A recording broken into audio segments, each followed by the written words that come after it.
only because I'm a native Oregonian from a pioneer family that came here in 1854, and I'm very proud of my heritage. I feel fortunate to have been born and raised here, and I grew up going through a great public school system with a real sense of opportunity and prospects. But the Oregon we live in now is not the Oregon that I grew up in, and we are in deep trouble. We face an array of challenges that need to be addressed, and the next legislature and successive legislatures will be making very important decisions that will determine the face of Oregon going forward. And I'd like to be at the table to help set the priorities and to find the policies that will get Oregon back on track and moving in a positive direction. I'm a union electrician. I was one of the first women in the Northwest back in 1979 to get into the apprenticeship program, and I've been a union member for 31 years.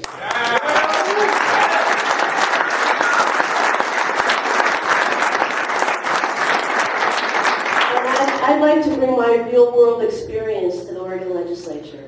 When I'm talking to people out canvassing door to door, I say, I'm one of you. I'm a working person. I have a good measure of common sense, and I think the legislature could do well with a few more people with a good measure of common sense.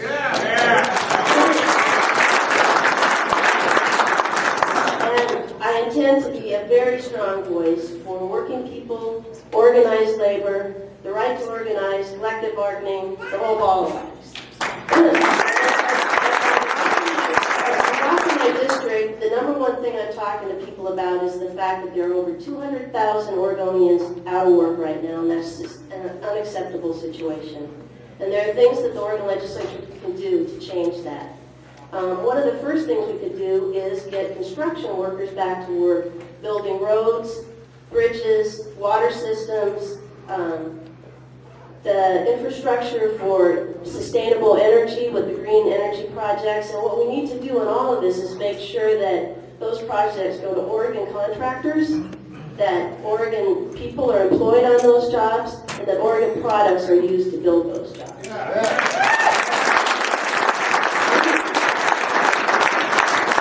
And this can provide a jump start for our economy. Once we get things moving with good wage jobs, putting money back into our communities, people using goods and services, small businesses can begin to rehire their people, and we can be the front edge of the wave, the tide that the rising tide that floats all the boats.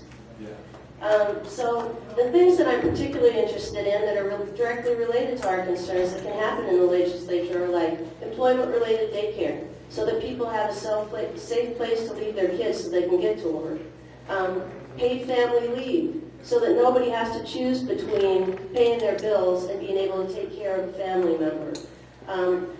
My mother suffered a very protracted illness in the last few weeks of her life. She was in a pretty bad shape and but really wanted to be in the safety and comfort of her own home.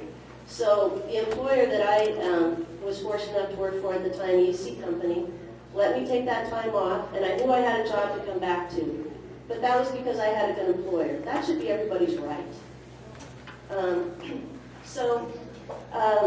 If I'm fortunate enough to be elected, I will fight for all of these things and every other thing that working people bring to my attention that makes sense and is workable in Oregon.